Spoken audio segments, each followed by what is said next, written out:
lot of the love I had for wanting to, for wanting to be a part of the industry is not there anymore. I don't even associate myself with the industry, you know what I'm saying? I'm not an industry artist. I'm an artist in it. This entire Diddy mess started with Cassie suing him, then a whole lot of other people started coming out of the woodworks with their own horror story against Diddy, and more celebs have been named. And one of the names that keeps coming up is that of Jay-Z. Even 50 Cent said that Jay is in hiding until this Diddy stuff dies down because he doesn't want to be mentioned. And now videos of DMX, one of the most legendary rappers, who is never afraid of exposing the dark secrets of Hollywood, are going viral. And on several such videos, DMX literally tried to warn us about Diddy and Jay-Z's nasty dealings. If you want to rap or sing or whatever, don't become a part of the game. You know what? Listen to a song I called The Industry. And that pretty much explains, you know what I'm saying, what the shit is like. Okay, I see what's really good. You're trying to eliminate the competition. You know, because at first you retire, you know, then get me off the label, now you're back rapping again. Okay. I mean, it's all good. It's all good. But they made him jiggy and put him in suits and made them write lyrics for him and took all that publishing and DMX supposedly went after Diddy for allegedly manipulating and controlling his artist, and Jay-Z dipping his toes and becoming friends with the shady big shots in the industry. The people behind the curtain who controls everything. Puff told Craig Mack if he didn't change management, he wasn't with him no more. Craig wasn't getting rid of his management. Craig said, yo, listen here, man, I'm not changing my manager just because you want to. Puff said, yo, I ain't with that kid no more. Not at all. I was right there when he said that. Told Craig Mack, you don't change your management, I ain't. It got me wondering what exactly did DMX must have witnessed while working with these two that got him shaking and like broke his trust in the industry and personal. Let me break it down. A lot of the love I had shaken, right? From the foundation, for wanting to be a part of the industry allegations. is not there anymore. I don't even associate myself with the industry, you know what I'm saying? I'm not an industry artist. I'm an artist. Like I said, Diddy's legacy and personal integrity have been shaken, right? From the foundation, different allegations, lawsuits, and arrests are not going away. The rabbit hole he's dug for himself is just getting deeper, and now Jay-Z is getting plastered too. And get this, an interview recently surfaced where DMX publicly spilled some serious facts on Diddy, talking about how he takes advantage of his artists, bending rappers over and taking advantage of their talents and hard work. Well, you know, Locks got signed by that. Even though I bought the Locks to our riders, you know, they got signed. They were a safer group, you know, Puff signed them. And it was a blessing and a curse because they were sure they were happy about getting signed first, and they were on the Benjamins and shit was going. But they made him jiggy and put him in suits and made them write lyrics for him and took all that publishing and like, damn. I'm glad I didn't, you know, like. You keep that, and we went to, like, as soon as they got signed, D was like, yo, if you like the Locks, like, X is like big dog, like, those are the Puffs, like, you love. While some fans interpreted the use of the word by DMX as a metaphor for Diddy being a ripoff, others are convinced he meant it literally. But then again, with the recent allegation, the possibility of Diddy laying hands on artists is literally not impossible at this point. In another interview, DMX talked about how Diddy initially turned him down for a deal at his label, Bad Boy Records. But as soon as he got the info about Def Jam's offer for it, he started singing a different tune, practically begging him to work with him instead. But X had already caught wind of how things were behind the scenes at Bad Boy, and he didn't like what he wasn't about to compromise himself like the others, if you know what I mean. Weeks after I got signed to Def Jam.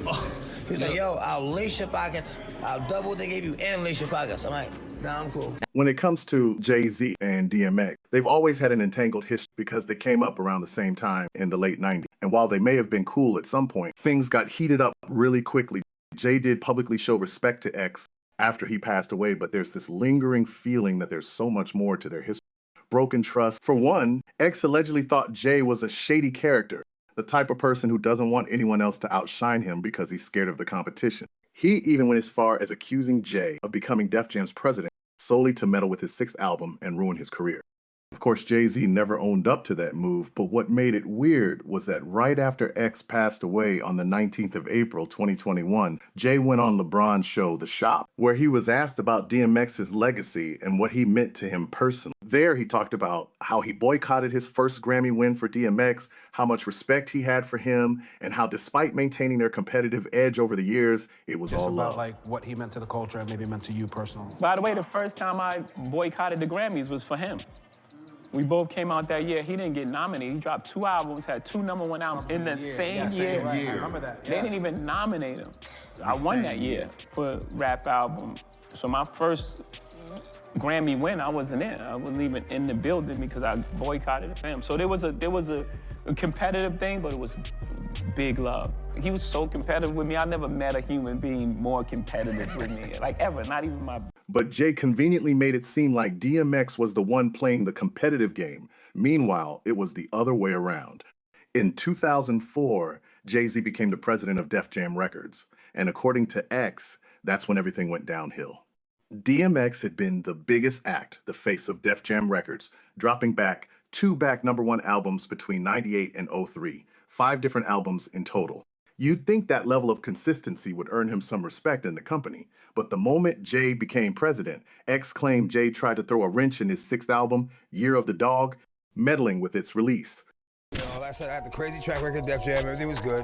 You know, I go to do the 6th album, and, you know, Jay-Z became president. Yeah. You know, when he first got the job, he hit me with the call like, yo, dog, MH is running the building, like, yo, you good? Finish the album, shoot the video. What happened? Shit didn't, you know, we don't know. What you mean you don't know? How do you listen to a whole album, pick a single, shoot a video, then... In the same radio interview, DMX alleged that the reason Jay messed with his project was because he changed his mind about retirement and was planning a big comeback to the rap game. To do that, he needed to clear off any competition that could stand in his way. That was the last straw for X. Okay, I see what's really good. You're trying to eliminate the competition. You know, because at first you retire, you know, then get me off the label, now you're back rapping again. Okay. It's all good. After this, DMX realized that he and Jay had different paths in the music industry. Jay wanted to cozy up with the shady big dogs, while X just wanted to retain his artistic freedom and get paid. He called it quits with Def Jam not long after and signed a deal with Columbia Records. That's why X never really got to trust Jay. He felt like Jay was ready to do anything and trample on anyone just to stay in power. DMX always kept it real. Unlike Jay, he called out these higher-ups, talking about label owners and their tight grips on artists, and he wasn't about to bend for them. This new breed of rapper that's paying DJs to play their Right. You know what I'm saying? They sucking the record label executives, and it's like there's too much of that going on. Right. You know what I'm saying? Let me be me. Let me be the artist that I am and just play my motherfucking music. You know what I mean? Exactly. Now they want you all up under this, you know, sitting at the going to dinner with them and like that, and you know, all that favor for a favor shit. I don't get down like that. Look, I give you the music, you give my... In 2005, DMX dropped a song called Industry. He talked about how new artists were pressured to sell their souls, and they should lose the originality and their integrity for a paycheck. The game is bullshit, man. The game is bullshit. If you want to rap or sing or whatever, don't become a part of the game. You know what? Listen to a song I called The Industry. And that pretty much explains, you know what I'm saying, what the shit is about. The industry. Man, it's not the same. The industry, it's not a f***ing game. The industry, real is dying to get in the industry just to find they don't fit in. The industry ain't what it used to be. The industry's trying to control the way you MC. They want you to dress like this and talk like that, but I'm going to dress like this and talk with the gap. Now, Jay was always about the business. He always looked beyond artistry, and that's why he threaded a different path. But he could never shake off the allegations about him, throwing his people under the bus, trampling over them, in a show of power and in the quest to maintain good relationships with the industry's higher-ups.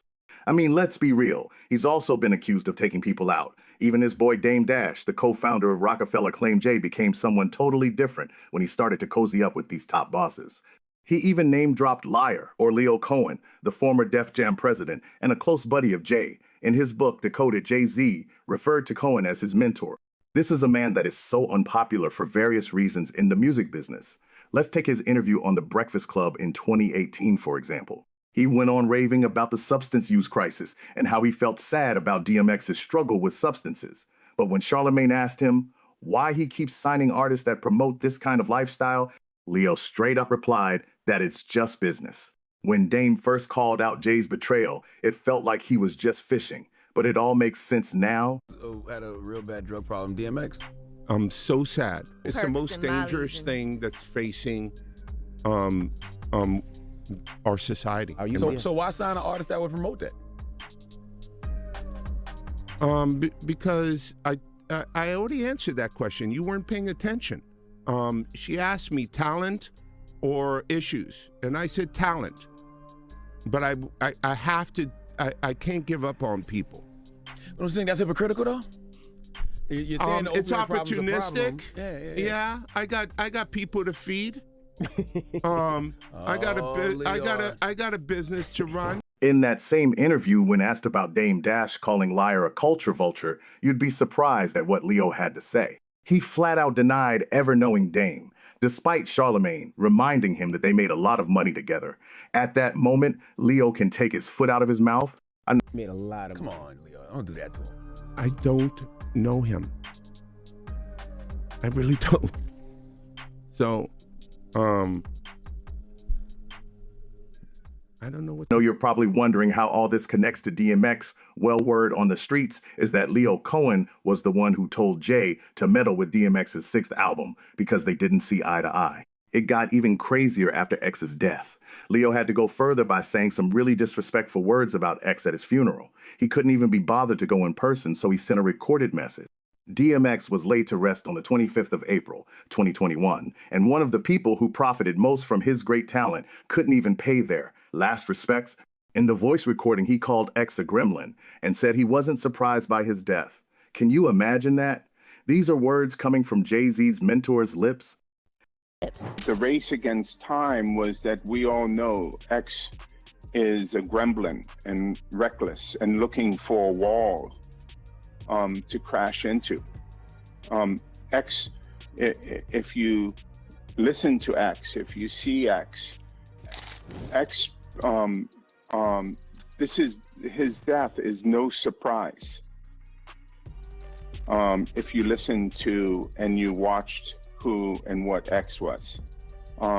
And I think it's a tragedy because I wish people knew Earl, the fisherman who loved to fish and loved to be with his kids and loved to talk about deep things and curious about the world and interested in other people's opinions. Now you can imagine and understand why X never trusted Jay or Diddy.